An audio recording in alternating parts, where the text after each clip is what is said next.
जय श्री राम। परम श्रद्धेय स्वामी जी के चरणों में कोटि कोटि नमन। परम श्रद्धेय श्री गोसाई जी के चरणों में कोटि कोटि नमन। अनंत कोटि ब्रह्मांड नायक परात्पर सर्वेश्वर प्रभु श्री रामचंद्र जी के चरणों में कोटि कोटि नमन। सभी प्रेमी भक्तों को मेरा बहुत बहुत प्यार, बहुत बहुत आशीर्वाद। श्री राम जय राम, जय जय राम। श्री राम जय राम, जय जय राम। मंगल मूर्ति मारुति नंदन, सकल मंगल मूल निकंदन। पवन तनय संतन हितकारी, हृदय विराजत अवध बिहारी। मातु पिता गुरु गणपति नारद, शिवा समेत शंभु सुख सारद। चरण बंदी बिनऊ सब काहू, देहु राम पद नेह निबाहु।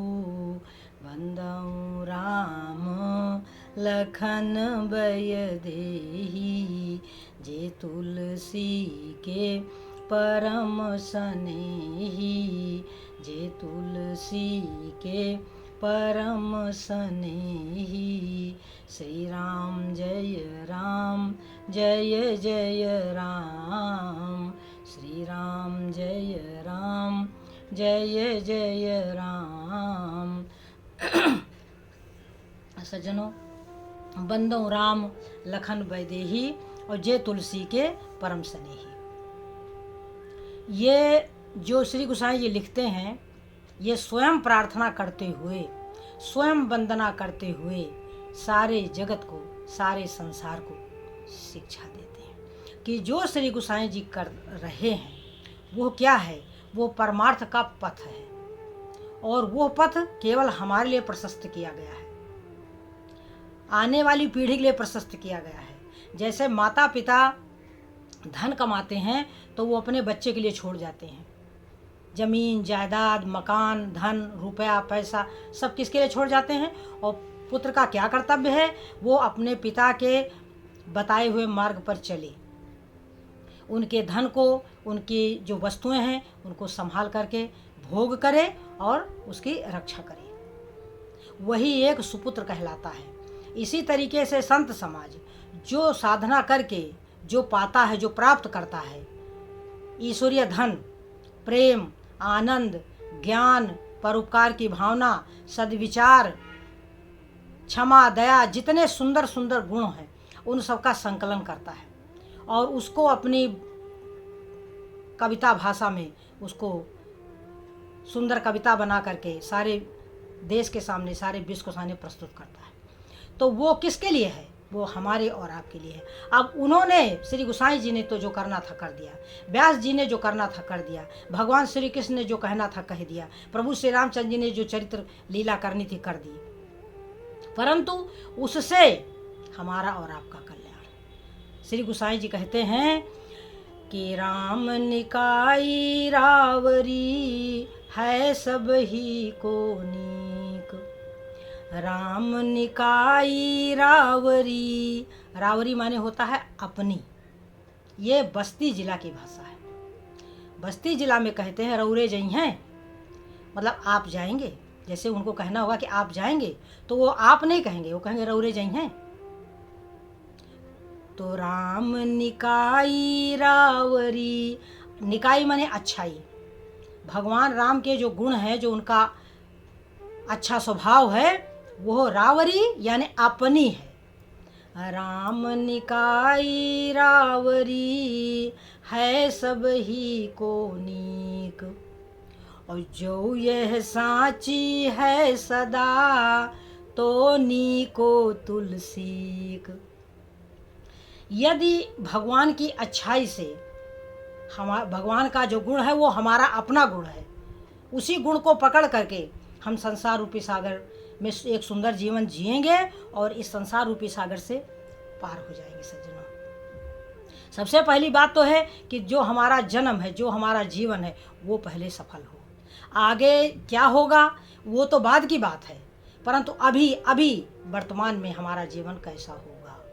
सबसे बढ़िया, सबसे सुंदर, जिसका आज संवर गया उसका कल अपने आप संवर जाएगा।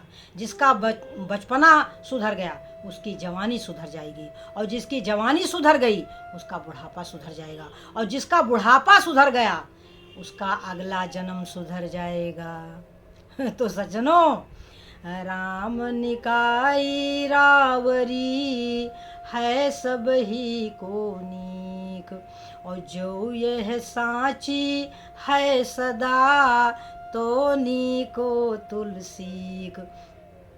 तो भगवान के गुणों से सबका भला है, और यह बात सत्य है, तो फिर इसी से हमारा भी कल्याण होगा और इसी से सारे जगत का कल्याण होगा। तो अब श्री गोसाई जी ने संसार रूपी सागर में रामचरितमानस रूपी ग्रंथ को लिख करके छोड़ दिया है। अब हमें उस ग्रंथ में क्या लिखा है उसको पढ़ करके अपने जीवन को भी सफल बनाना है और आने वाली पीढ़ी को भी जीवन को सफल बनाना है। यह हमारी अपनी कमाई है, यह हमारी अपनी दौलत है, यह हमारा अपना धन है। तो सज्जनों, अब इसमें सबसे ज़रूरी चीज़ क्या है? सबसे ज़रूरी चीज़ है हमारा और आपका की अभिलाषा। देखिए, जो कार्य जिससे मिला हुआ है, जो जिस आश्रम में है, वो उसके अनुकूल कार्य करे। जैसे हमारा गृहस्थ आश्रम है, तो अब गृहस्थ आश्रम में क्या है? घर का काम काज है, सबके साथ उचित व्यवहार है, सबके साथ उचित व्यवहार है, और घर का काम काज है, जो कि ये हमारा कर्तव्य है। कर्तव्य जिसे हम कर्मयोग भी कह सकते हैं, कर्मयोग। अब इस कर्मयोग में, इस कर्तव्य में क्या होना चाहिए? हम समय से उठें, समय से अपना कार्य करें और भगवत भजन करें, बस केवल और केवल इतना ही कार्य करना है। समय से उठना, समय से घर का कार्य करना, सबके साथ उचित व्यवहार करना, सबकी भावनाओं को समझना, अपनी अच्छी भावनाओं को बनाए रखना, क्योंकि भाव बिगड़ते हुए सज्जनों देर नहीं लगती। बनाने में तो बहुत समय लगता है, जैसे एक बिल्डिंग को बनाने में हमें पूरा जीवन लग गया, परंतु उसको गिराने में कितना समय लगेगा? कुछ समय नहीं लगेगा सज्जनों, बस एक बुलडोजर की ज़रूरत है, एक ही दिन में सारी बिल्डिंग धराशायी हो जाएगी। एक बिल्डिंग की जगह, एक मकान की जगह सब कूड़ा इकट्ठा हो जाएगा सज्जनों। अब यही विचार करने की बात है कि हम अपने जीवन को, अपने स्वभाव को सुधारने में तो पूरा जीवन लगा दिए, परंतु बिगड़ने में एक मिनट नहीं लगेगा। मन में जरा सा राग, जरा सा द्वेष, जरा सी ईर्ष्या की भावना, जरा से विकार आया नहीं, तो इसके लिए श्री गोसाई जी कहते हैं कि विषय कुपथ्य पाई अंकुरे, और मुनियु हृदय का नर बापुरे। विषय रूपी कुपथ्य पा करके हमारी बुद्धि बिगड़ जाती है, ये अंकुरित हो जाते हैं। जो हमारे भीतर अवगुण है, जो मानसिक रोग हैं, वो क्या होता है कि विषय कुपथ्य पाई अंकुरे, मुनियु हृदय का नर बापुरे। मतलब ऋषियों, मुनियों, महात्माओं की बुद्धि बिगड़ जाती है। तो हम लोग तो सज्जनों बहुत बहुत बहुत साधारण जीव हैं। अपने विषय में विचार करो कि हम हैं क्या? हम कुछ नहीं, कुछ भी नहीं है। हमारी कोई शक्ति नहीं, हमारे पास कुछ नहीं है। हम केवल राम भरोसे चल रहे हैं, और ये राम भरोसा क्या है? बड़ा ही सुंदर, बड़ा ही सुखमय भाव है सज्जनों, कि भगवान प्रभु हमारे हैं, हम प्रभु के हैं। बस इतनी सी चीज़ हमारे हृदय में बिल्कुल एकदम बैठ जाए कि हम राम जी के राम जी हमारे हैं। बस एक चीज़ हमारे हृदय में बिल्कुल पक्की तरीके से बैठ जाए, बस। तो इसके लिए सबसे बढ़िया चीज़ अभिलाषा है। इसीलिए कहा गया है कि हमें सत्संग नित्य करना चाहिए। नित्य 1000 काम छोड़ करके सत्संग करो, 1000 काम छोड़ करके सत्संग करो, क्योंकि सत्संग से आपका जीवन सुंदर हो जाएगा, आपके जो कर्म जो है सुंदर हो जाएंगे। नेक कर्म से जन्म सुधरी हैं, नेक कर्म से जन्म सुधरी हैं, जीवन के दिन चार मितवारे, नेकी से बेड़ा पार मितवारे, नेकी से बेड़ा। तो नेक कर्म से जन्म सुधरिए, और वो नेक कर्म हम सत्संग में पा सकते हैं। जब सत्संग के सभी उतार चढ़ाव, सभी बातें हमारी समझ में आएंगी, और ना भी समझ में आए तो कोई बात नहीं है। कुछ भी ना समझ में आए, कुछ भी, तो राम नाम तो है। भाई प्रभु हमारे भीतर बैठे हैं, हम उनको पुकारें, हम उनसे जुड़ें। वह हमारी मदद करने के लिए बैठे हुए हैं, हम उधर देखते नहीं। यही प्रभु श्री रामचंद्र जी ने कहा कि पापवंत कर सहज स्वभाव। पापी का एक सहज स्वभाव होता है, मोर भजन ते ही भाव न काऊ। उसको मेरा भजन नहीं अच्छा लगता। नहीं तो सन्मुख होई जीव मोहि जबहि, जन्म कोटि अघनासहु तबहि। मैं करोड़ों जन्मों का पाप तुरंत उसका क्षमा कर देता हूँ, जैसे जीव मेरे सम्मुख होता है, परंतु होएगा ही नहीं, सम्मुख होएगा ही नहीं। तो सज्जनों, इसमें है हमारी अभिलाषा। देखिए, मनु जी महाराज ने तपस्या जब कर रहे थे, तो उनकी तपस्या के समय वो सोच क्या रहे थे कि उर अभिलाष निरंतर होई, ओ देखिए नयन परम प्रभु सोई। तो तपस्या उतनी मायने नहीं रखती। आप अगर सोच रहे हैं कि मनु जी महाराज जी तपस्या कर रहे थे, तो तपस्या उतनी मायने नहीं रखती, क्योंकि तपस्या एक क्रिया है, क्रिया, और अभिलाषा एक भाव है। उस क्रिया के साथ में यदि उनका भाव न जुड़ा होता तो उन्हें कुछ भी प्राप्त न होता, उन्हें कुछ न प्राप्त होता। इस संसार में हर व्यक्ति तपस्या ही कर रहा है। अगर वो भजन कर ले जाए तो उसकी वो तपस्या सफल हो जाएगी, और अगर वो भजन नहीं कर पाएगा, उसकी अभिलाषा अच्छी नहीं होगी, उसकी चाह अच्छी नहीं होगी, उसके विचार अच्छे नहीं होंगे, तो फिर वो तप उसका व्यर्थ ही चला जाएगा। भाई, कठिनता से पूर्ण होने वाले विषयों के मनोरथ वो हमें क्या देने वाले हैं? कुछ नहीं, क्षणिक सुख दे के चले जाएंगे। तो उनमें विशेषता क्या थी कि उर अभिलाष निरंतर होई, और देखिए नयन परम प्रभु सोई। परम प्रभु, हम उन नारायण का दर्शन करें। तो क्या यहाँ पर उनकी तपस्या क्यों सफल हुई? क्योंकि अभिलाषा। आप अपने घर के काम काज को कर रहे हैं तो आप तपस्या कर रहे हैं।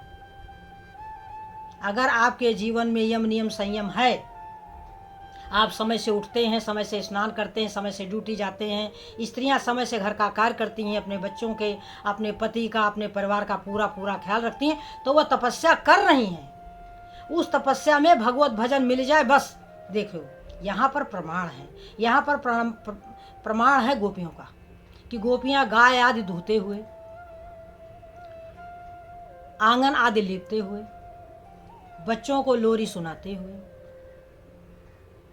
दही आदि मथते हुए क्या करती थी?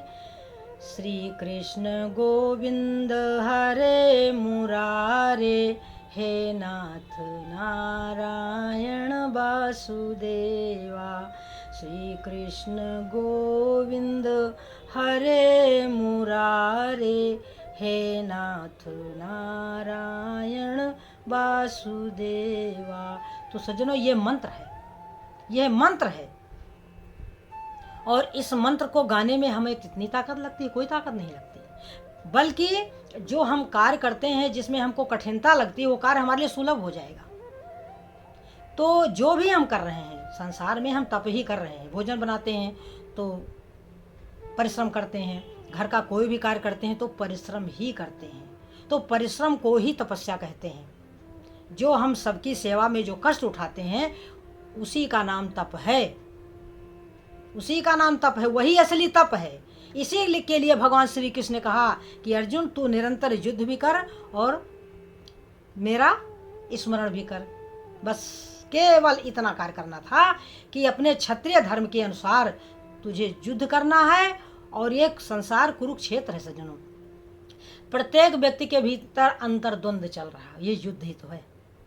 वही द्वंद कभी कभी बाहर आ जाता है। तो इसमें आपकी अभिलाषा ही है कि उर अभिलाष निरंतर हुई, देखिए नयन परम प्रभु सोई। और जैसे अब सुतीक्षण जी महाराज ने जब सुना कि भगवान आ रहे हैं, तो प्रभु आगमन श्रवण सुनि पावा, करत मनोरथ आतुर धावा। देखिए अभिलाषा, मनोरथ माने अभिलाषा, करत मनोरथ आतुर धावा। दौड़े सुतीक्षण जी महाराज। और क्या कि दिसियरु विदिश पंथ नहीं सूझा, को मैं कहाँ चलूं नहीं बूझा। कुछ समझ नहीं आ रहा है, कभी आगे जाते हैं, कभी पीछे चले आते हैं, कभी दाहिने मुड़ जाते हैं, कभी बाएं मुड़ जाते हैं। और कबहू क नृत्य करई मन लाई, और कभी नाचने लगते हैं। शंकर भगवान पार्वती जी को कथा सुना रहे हैं, क्या कह रहे हैं कि निर्भर प्रेम मगन मुनि ज्ञानी, कहीं न जाई सो दशा भवानी। निर्भर प्रेम में सुतीक्षण जी महाराज मगन हैं। सोच क्या रहे हैं, फिर मैं आपको अभिलाषा के बारे में बताऊंगी। सोच क्या रहे हैं, अपने मन में सोच रहे हैं कि नहीं सत्संग जोग जप जागा, और नहीं दृढ़ राम चरण अनुरागा। न सत्संग है, न जोग है, न जप, जबकि सब कुछ किए हैं, परंतु विचार क्या कर रहे हैं कि नहीं सत्संग जोग जप जागा और नहीं दृढ़ राम चरण अनुरागा। सब कुछ है परंतु इनको कुछ नहीं दिख रहा। सोच रहे हैं कि सहित अनुज मोहि राम गोसाई, मिली हैं निज सेवक की नाई। सहित अनुज, माता सीता भैया लक्ष्मण के साथ क्या मुझे प्रभु मिलेंगे? मेरे पास तो कुछ भी नहीं है, नहीं सत्संग जोग जप जागा और नहीं दृढ़ राम चरण अनुरागा। मेरे पास तो कुछ भी नहीं। लेकिन हाँ, यहीं पर सुतीक्षण को क्या याद आया कि एक बानी करुणा निधान की। करुणा निधान प्रभु की एक स्वभाव है। बान माने स्वभाव, अवधी भाषा है। एक बानी करुणा निधान की, सुप्रिय जाके गति नयान की। जिसको और किसी का भरोसा नहीं, एक भरोसा है यही सुतीक्षण जी को कि बस एक प्रभु का स्वभाव है कि जो उनकी तरफ चलता है वह उसे अपना ही लेते हैं सज्जनों। और वैसा सोचते सोचते हमारे सुतीक्षण ही समाधिस्थ हो गए। तो मैंने आपको बताया कि भगवान की प्राप्ति में केवल और के भगवान की प्राप्ति कह लो और चाहे अपना कल्याण कह लो, एक ही बात है। भगवान की प्राप्ति हो गई, आपका कल्याण हो जाएगा, बस काम खत्म। आपके कल्याण में, आप भगवत प्राप्ति में बस केवल और केवल आपकी अभिलाषा ही सहायक है। बाकी तो संसार का कार्य चाहे आप मन से करें और चाहे बिना मन के करें, आपको करना ही पड़ेगा। बिना किए आपका जीवन निर्वाह हो नहीं सकता। एक क्षण भी बिना कर्म किए आप रह नहीं सकते। ऐसा गीता में लिखा है कि मनुष्य का स्वभाव ही है कि वो कुछ ना कुछ करता ही रहेगा। नहीं शरीर से करेगा तो मन उसका चलायमान रहेगा। तो इन सभी तथ्यों पर विचार करें, भगवान का भजन करें, सत्संग सुने, राम राम राम नाम का जप करें। प्रभु भीतर बैठे हैं। मैंने अभी भजन डाला है कि घूंघट के पट खोल रे तुहे रामा मिलेंगे। घूंघट के पट खोल रे तुहे रामा मिलेंगे। जुग जुगत से रंग महल में पिया पायो अनमोल रे तुहे रामा मिलेंगे। अंतर के पट खोल रे तुहे रामा मिलेंगे।